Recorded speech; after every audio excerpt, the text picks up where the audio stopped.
वचन दिले तू मला मालिकेचा आजचा 23 एप्रिलचा जबरदस्त भाग. आता मानेला आमदाराने घरी बोलावलेलं असतं. खूप सारे पैसे त्याच्या तोंडावरती फेकून विक्रांतनेच ऊर्जावरती हल्ला घडवून आणला. तिला मारायची सुपारी दिली हे सत्य सांगून पैसे तोंडात कोंबून मानेचं तो तोंड बंद करतो. त्यातच आता पद्माच्या केसची हेअरिंग आहे आणि हर्षवर्धनने वसा घेतलाय की तो ऊर्जाला मुळात कधी जिंकूच देणार नाही. पण नेमकं त्याच्या विरोधात उभा आहे शौर्य, कारण तो सत्याची साथ देतोय. ऊर्जाला त्याने वचन दिलंय की तो पद्माच्या बाजूने साक्षही देईल आणि केस ऊर्जाच्या बाजूनेच जिंकेल. पण त्यातच आता पेढ्यांचा बॉक्स घेऊन आमदार शिर्के हजर झालाय ऊर्जाच्या घरी आणि त्याने अर्पिताच्या शौर्यावरती जीवापाड प्रेम आहे हे सांगून अर्पिताचंच शौर्याशी लग्न होणार असल्याचं जाहीर जरी केलं असलं तरी सुद्धा सत्तेचा सौदा करणारा आमदार शिर्केला आता पूर्वाने असं काही झापलंय ना, असं काही सडेतोड उत्तर दिलंय ना की त्या आमदाराच्या चांगल्याच नाड्या आवडल्यात. पण आता शौर्याला स्वतः घरी बोलवून पूर्वाने लग्नाचा निर्णय घेतलाय. पण त्यात आता ऊर्जा नकार धरून बसली आहे. पण त्याच ऊर्जाची समजूत घालून पूर्वा शौर्यासोबत लग्नासाठी तिला तयार करणार आहे. पण आता हे सगळं नक्की घडतंय तरी कसं, बघूयात.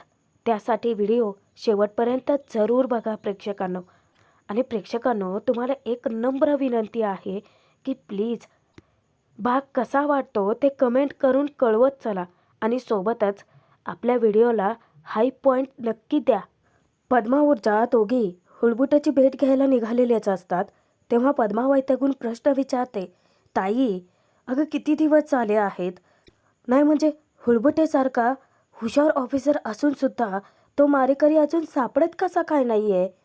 आता तिला प्रश्न पडणं साहजिकच आहे.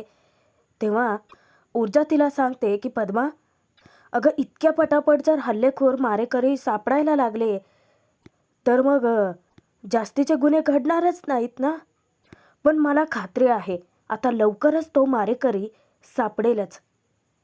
इकडे आमदार आणि विक्रांतने इन्स्पेक्टर मानेला बोलावून घेतलेला असतो. आमदार त्याला दमदाटी करतो की शौर्याच्या केसमध्ये कुठलीही लीड मिळाली की माहिती त्याला पोहोचवायची. माने संशयाने विचारतो, साहेब अहो पण शौर्य जागीरदार तर तुमचा होणारा जावई आहे ना. त्यावर आमदार हसत म्हणतो की माने माने किती प्रश्न पडतात अहो तुम्हाला. फार प्रश्न विचारायचे नाहीत माने. पैसे घ्यायचे, तोंड बंद ठेवायचं आणि फक्त माहिती पुरवायची. आता लोचट माने पटकन आपल्यासमोर ठेवलेला पैशाचा बंडल लगेच उचलतो आणि दुसऱ्याच सेकंदाला त्याच्या मनात भीती दाटून येते. पैसे टेकतो आणि सांगतो की साहेब तो हर्षवर्धन जहागीरदार माणूस लई डेंजर आहे हो. जर त्याला कळलं ना की त्याच्या आधी मी तुम्हाला माहिती पुरवतोय केसबद्दल तर तो मला केव्हाही उडवेल. इकडे आदित्य हर्षवर्धनने बोलावल्यामुळे येतो. हर्षवर्धन त्याला विचारतो की तू आलास, प्रभाकर कुठे आहे, पण जा त्याला पण बोलावून घेऊन ये. मी दोघांनाही बोलवलं होतं की नाही, केसच्या काही ब्रीफ्स द्यायच्या आहेत, जा तू बोलावून घेऊन ये. तेव्हा आदित्य म्हणतो की डॅड काका आलाय पण तो आजीच्या खोलीत आहे, तो चिडलाय. हर्षवर्धन विचारतो की का. आदित्य सांगतो, डॅड घरी आल्या आल्या हे सगळं शौर्याबद्दलचं समजलं ना त्याला, की त्याला गोळी लागली होती आणि त्यात आता शौर्य आणि ऊर्जाच्या लग्नाबद्दलही समजले. तेव्हा हर्षवर्धन चिडतो, आता ही ती वेळ आहे का मी तुमचे रुसवे फुगवे काढत बसायचे आहेत का. त्यावर आदित्य म्हणतो की डॅड काकाचं असं म्हणणं आहे म्हणजे नेमकं तेच मलाही वाटतंय की आपण पुन्हा एकदा शौर्याशी बोलावं. हर्षवर्धन पुन्हा चिडतो, उगाचच तुम्ही अकलेचे तारू तेवढू नका रे. डॉक्टरांनी काय सांगितलं तुझ्या लक्षात आलं नाही आहे का आदित्य. अरे त्याला साधं बेडवरून खाली उतरता सुद्धा येत नाही, स्वतःच्या पायावर उभंही राहता येत नाही आहे. डॉक्टरांनी आपल्याला बजावलं आहे की नाही त्याला कुठलाही मानसिक त्रास द्यायचा नाही आहे. तेव्हा आदित्य आता ऊर्जाची बाजू घेऊन बोलतो हा चक्क. हर्षवर्धनची समजूत घालतो की डॅड ऊर्जा शिंदेला तुम्ही हॉस्पिटलमध्ये बघितलं ना, म्हणजे शौर्याबद्दलची काळजी तिची जेन्युइन वाटत होती. म्हणजे मला नाही वाटत की नाटक वगैरे करते आहे ती. जर त्या दोघांचं एकमेकांवरती खरंच प्रेम असेल तर आपण आता हर्षवर्धन त्याच्यावरती फडकतो. हे प्रेम वगैरे तसलं काही नसतं. कोणीतरी आवडलं म्हणून लगेचच त्याच्याशी लग्न केलं असं चालत नाही. तिथे फक्त प्रॅक्टिकल विचार करावा लागतो.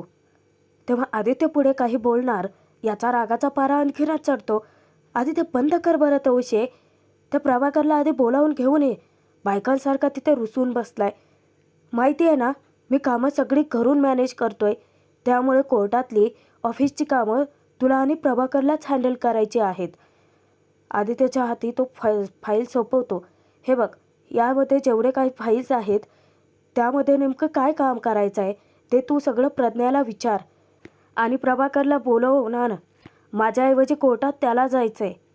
आणि हे बघ, भजनला सांग की प्रभाकरला कोर्टात जी काही माहिती लागणार आहे ती सगळी प्रोव्हाइड कर म्हणावं.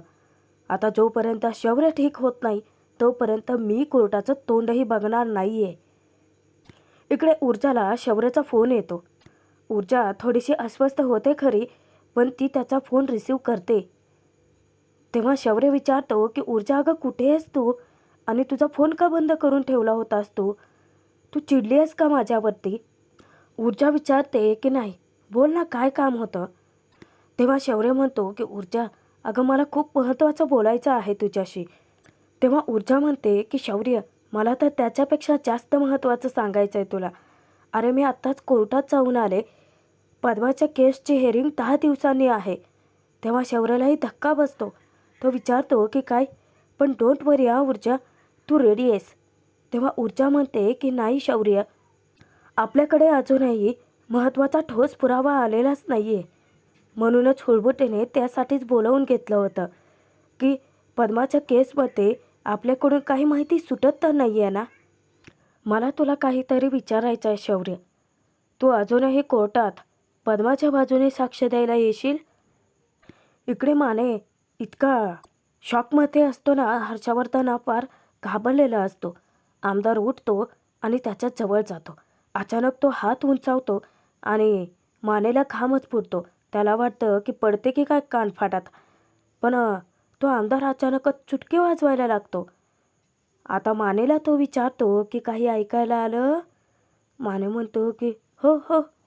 तेव्हा आमदार म्हणतो की चला, म्हणजे तुम्हाला ऐकायला येतंय तर. आता विचार करा माने की ऊर्जा शिंदेवरती चालवलेली गोळी ही शौर्यमध्ये आल्यामुळे त्याला लागली. म्हणजे सगळं उघड आहे. सुपारी कोणाची दिली होती? ऊर्जा शिंदेची. गोळी लागली आहे कोणाला? शौर्य जहागीरदारला.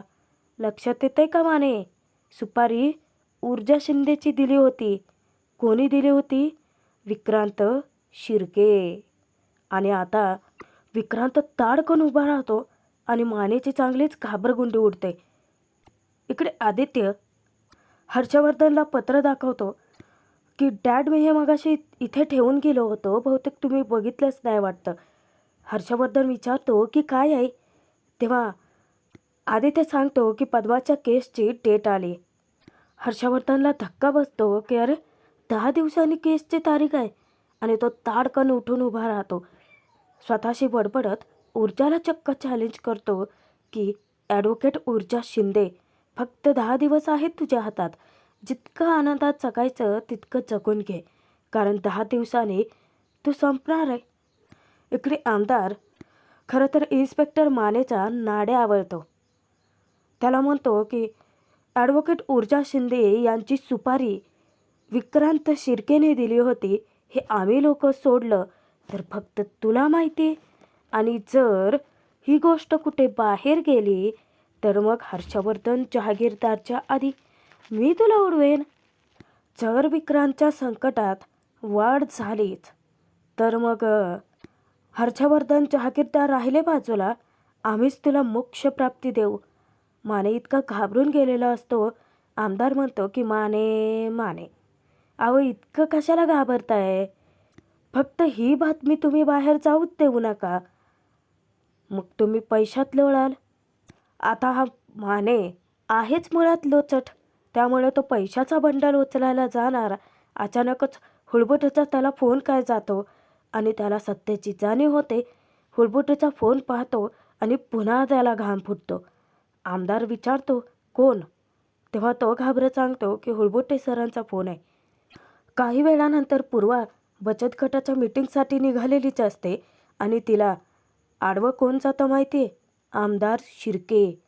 अचानकच तो दारात येऊन थबकतो आणि पूर्वा त्याला पाहून हवालदिलेच होते. आमदार विचारतो की पूर्वा शिंदे, महालक्ष्मी बचत गटाच्या सक्षम कार्यकर्ता. पूर्वाला आमदार मुद्दामच म्हणतो की काय मॅडम, अहो इथं ताटकळत ठेवणार आहात का? आत वगैरे बोलवा. तेव्हा पूर्वा भानावर येते आणि आमदाराला घरात बोलावते. त्यानंतर तो मिठाईचा बॉक्स कौतुकाने पूर्वाच्या हातात सोपवायला जाणार. पूर्वा तोंडच फिरवते की. तो म्हणतो की ठीक आहे, राहिलं. आणि त्यानंतर ऊर्जाच्या बाबांच्या समोर, म्हणजे त्यांच्या फोटोच्या समोर तो बॉक्स ठेवून पायाबिया वगैरे पडण्याची नाटकं चालू होतात त्याची. त्यानंतर अख्खं घरभर तो इकडे तिकडे नजर फिरवतो. पूर्वाला मुद्दामच म्हणतो की वा, घर एकदम छान सेट झालं आहे की. तेव्हा पूर्वा त्याला असा काही करारात जबाब देते ना की वादळ पक्ष्यांचं घरटं तोडू शकतो, त्यांचा धीर नाही. भूकंप आणि सुनामीने मोठी मोठी झाडं कोसळून पडतात, त्याची भीती लवाळ्यांना कधीच नसते. तेव्हा हा आमदार पूर्वाच्या बुद्धीचं कौतुक करतो किंवा ऊर्जा शिंदेमध्ये चतुरपणा आलाय तो इथूनच आलाय वाटतं. तेव्हा पूर्वा पुन्हा एकदा त्याला सणसणीत उत्तर देते की सच्चेपणा मनात असला ना की सडेतोडपणा आपोआपच येतं. ऊर्जा खरी आहे आणि म्हणूनच तिचा आवाज खणखणीत आहे. तेव्हा तिथे आमदार मुद्दामच म्हणतो की वा, नाही पण सच्चेपणा तुम्ही सोयीनुसार बदलताय की. तेव्हा पूर्वा विचारते की म्हणजे नक्की काय म्हणायचं आहे तुम्हाला? आता आमदार म्हणतो की हे बघा, मी आमदार दिग्विजय शिर्के म्हणून इथे आलेलो नाही आहे, तर दिग्विजय शिर्के अर्पिताचा बाप म्हणून इथे आलो आहे. जसं तुमच्या ऊर्जावरती जीव आहे, प्रेम आहे तिच्यावरती, अगदी तसंच माझ्या अर्पितावरती जीव आहे. आता तुमच्या नवऱ्याचं तुमच्या दोन्ही मुलींवरती प्रेम असेलच ना? तेव्हा पूर्वा त्याला तटावते की मुद्द्याचं बोला शिर्के साहेब. तेव्हा तो म्हणतो की ठीक आहे, मुद्द्याचं तर मुद्द्याचं बोलतो. तुम्हाला माहिती आहे का, अर्पिता माझी मुलगी अर्पिता दिग्विजय शिर्के, तिचं लग्न शौर्य हर्षवर्धन जहागीरदारची ठरलं आहे. तेव्हा पूर्वा सांगते की हो, माहिती आहे मला. मुद्दामच तो म्हणतो की अरे वा, आणि माहिती असूनसुद्धा तुम्ही तुमच्या मुलीचं लग्न ऊर्जा शिंदेचं त्या शौर्याशी लावताय. तेव्हा पूर्वा सांगते की चुकीची माहिती मिळाली आहे तुम्हाला, कळलं? तेव्हा आमदार मुद्दाम म्हणतो की पण इतकंच नाही ना हो, मला हे पण कळले की ऊर्जा आणि शौर्याचं एकमेकांवरती जीवापाड प्रेम आहे. नाही म्हणजे ऊर्जाचा जीव वाचवण्यासाठी स्वतःच्या छाताळावर गोळी खाऊन कोमातून बाहेर आलाय तो. म्हणजे जिच्यावरती प्रेम आहे तिच्यासाठी जर तो मृत्यूच्या दारात जाऊ शकतो, तर तिच्यासोबत लग्न करायला तो काहीही करू शकतो ना हो. तेव्हा तिथे पूर्वा विचारते की नेमकं हवंय काय तुम्हाला? आता हा पूर्वाला मॅन्युप्लेट करायला लागतो. म्हणजे साधा असह्य उदासलेला बाप म्हणून तो तिच्यासमोर उभा असतो. हात जोडून तिला विनवणी वगैरे करतो की अर्पिता, तिच्या शौर्यावरती इतकं प्रेम आहे ना, आस लावून बसले हो शौर्याशी लग्न करण्यासाठी. साहजिकच आहे म्हणा, म्हणजे आता आमचीच चूक आहे. अहो साधा साखरपुडा 2 वेळा पोस्टपोन काय झाला तरीसुद्धा तिची काय अवस्था झाली होती, आणि आता लग्नच मोडतंय म्हटल्यानंतर ती जगू नाही शकणार हो. ती स्वतःच्या जीवाचं काहीतरी बरं वाईट करू शकते. एक असह्य बाप म्हणून मी आज तुमच्यापुढे हात जोडायला आलोय. तेव्हा पूर्वा त्याच्यापासून दूर जात सांगते की हे सगळं तुम्ही जहागीरदारांशी बोलायला हवंय, तुम्ही इथे का आलाय माझ्याकडे? तेव्हा आमदार म्हणतो की अहो पण खुंटी तर इथे बळकट करायला हवी आहे ना. हात जोडून तो विनवणी करतो की हे बघा, आज मी आमदार म्हणून नाही, माझं पद प्रतिष्ठा पैसा ते सगळं सोडून एक बाप म्हणून मी तुम्हाला विनंती करायला आलो आहे.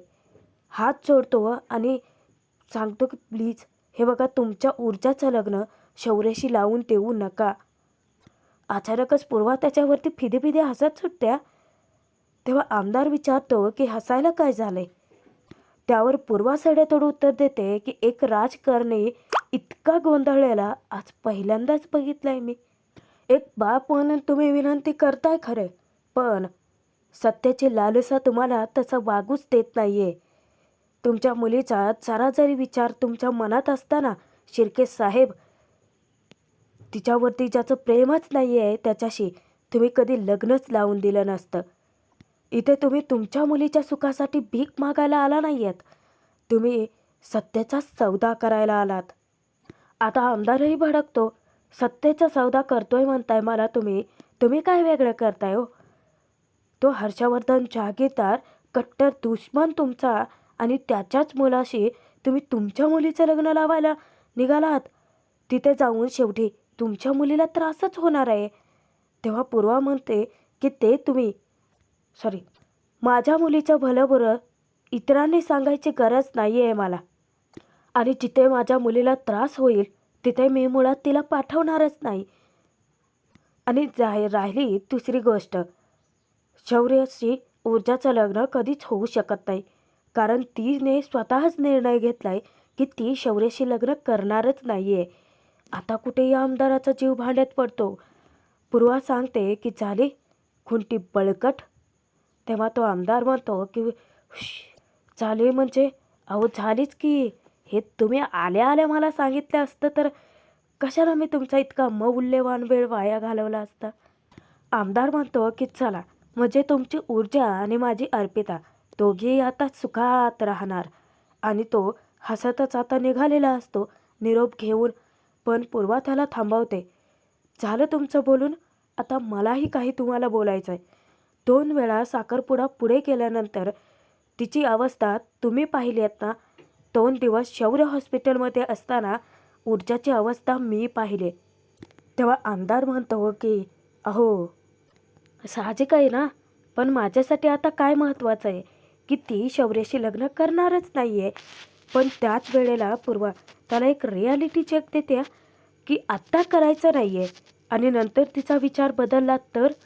जर ऊर्जाला नंतर पुढे जाऊन शौर्याशी लग्न करायचं असेल तर मग माझा तिला पूर्ण पाठिंबा आहे. तेव्हा आमदार हवालदिलच होतो. नात्यांचा सौदा करायचा नसतो शिर्के साहेब, नाते उलट जपायची असतात. आता हे थोडीच त्या सत्तेच्या टिमक्या मिरवणाऱ्या आमदाराच्या डोक्यात शिरणार आहे. आमदाराचा रागाचा पारा चढतो. जपा, तुम्ही फक्त नातीच जपा, पण ती नाती रुजतातच कशी ते पण मी बघतो. माझ्या अर्पिताला डावलून शौर्य ऊर्जाचं लग्न होतंयच कसं ते बघतो, आणि ते मोडायचं कसं, ते होऊच द्यायचं नाहीत मुळात कसं ते चांगलंच माहिती आहे या आमदार शिर्केला. तो पार सावताळून उठतो. इकडे शौर्य ऊर्जाला विचारतो की मुळात हा प्रश्न तुला पडलायच कसा. विश्वास नाही आहे का तुझा आपल्या नात्यावरती. तुला काय वाटतं आपलं नातं बदललं आहे का. तेव्हा ऊर्जा म्हणते की बदल तर झालाय ना शौर्य. शौर्य तिला वचन देतो की ऊर्जा, तुला आता काय वाटतं मला माहीत नाही आहे, पण मी तुला वचन दिलं होतं तुझी साथ देण्याचं, आणि मी ते वचन पाळेन. मी साक्ष द्यायला जरूर येईन. ही केस तर तूच जिंकणार. तेव्हा ऊर्जाला इतकं भरून येतं. शौर्याला ती सांगते की ही केस मी नाही तर सत्य जिंकेन, कारण पद्माला कोणत्याही परिस्थितीत न्याय मिळायलाच हवाय शौर्य. प्रेक्षकांनो, भाग इथेच संपतोय, पण पुढे खूप छान असा ट्विस्ट आला या. शौर्य स्वतःहून ऊर्जाच्या घरी येतो तेव्हा पूर्वा त्याला प्रश्न विचारते की तुझं अजूनही प्रेम आहे, तुला अजूनही ऊर्जाशी लग्न करायचं आहे. तेव्हा शौर्य आपल्या छातीवरती हात ठेवत सांगतो, तुम्हाला अजूनही शंका आहे. पूर्वा विचारते की तुला लग्न करायचं आहे का ऊर्जाशी. शौर्य होकार देतो, पण ऊर्जा अचानकच माघार घेते, नकार देते. शौर्य धक्क्यात असतो. पूर्वा विचारते की मला सांग ऊर्जा, जर याच्या वडिलांमुळे तुझ्या वडिलांचा जीव गेलाच नसता तर तू काय केलं असतंस? लग्नाला होकार दिला असतास? आता मात्र ऊर्जा संभ्रमात पडले. पण काय निर्णय असेल ऊर्जाचा? मुळात शौर्य आणि ऊर्जाच्या मते आता उभा ठाकलाय आमदार आणि त्याने सुद्धा वचन घेतलंय की तो यांचं लग्न मुळात होऊच देणार नाहीये. पण हा गुंता नक्की सुटेल कसा? या दोघांचं लग्न नक्की होतंय कसं? आणि शौर्य केसमध्ये हर्षवर्धनच्या विरोधात ऊर्जाची साथ कशी देणार आहे? हे सगळं पाहणं तितकंच मनोरंजक ठरणार आहे प्रेक्षकांनो. आणि म्हणूनच आपल्या चॅनलला सबस्क्राईब करून ठेवा. ते सगळं नक्की घडतंय तरी कसं ते पाहण्यासाठी.